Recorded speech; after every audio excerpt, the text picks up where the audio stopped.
So today I'd be teaching you a couple of words, a new word and an idiomatic expression.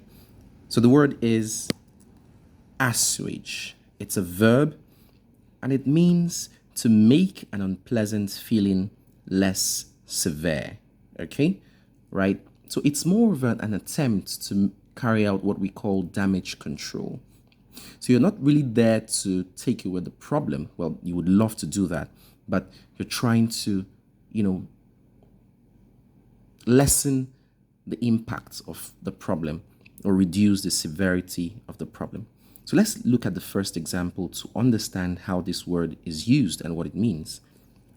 The first example, Irene tried to assuage her wrongdoing by sincerely apologizing and working on herself. Notice that she did two things. The first was to what? Sincerely apologize, right? And then when she was done, she didn't stop there. She went on to work on herself.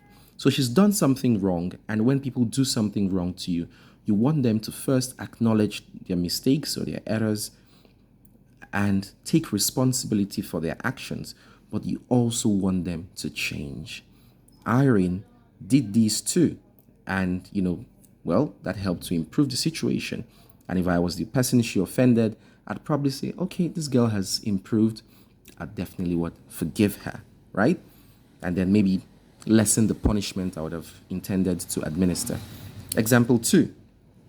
I'm going to assuage my exhaustion by taking an energy drink. So you're tired, you've been working for hours, you've been trekking long distances, you're carrying out hiking and all of that. Your body is like it's packing up, right? At that moment, there's only one thing you need.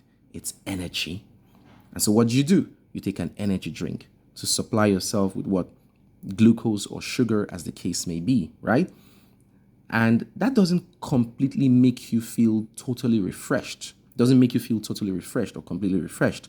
What it does is it gives you enough energy to move on, or it gives you enough energy not to feel so tired and helpless, okay? Because when you're severely exhausted, it can kill.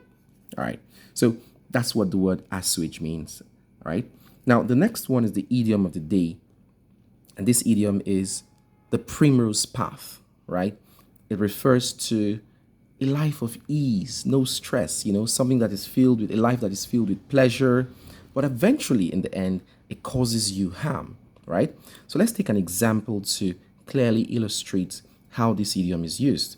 The vice chancellor advised all matriculating students to avoid the primrose path so that they can do what? Excel academically.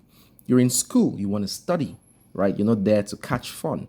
So you can't be having nights out or parties every time. You can't be sleeping all through the night. You've got to study, right? So avoiding the primrose path means that you take responsibility for your learning and you work real hard. That's how you pass exams. Example 2, the prodigal son, this is a very popular story, in Jesus' parable, followed or took the primrose path, and this left him penniless.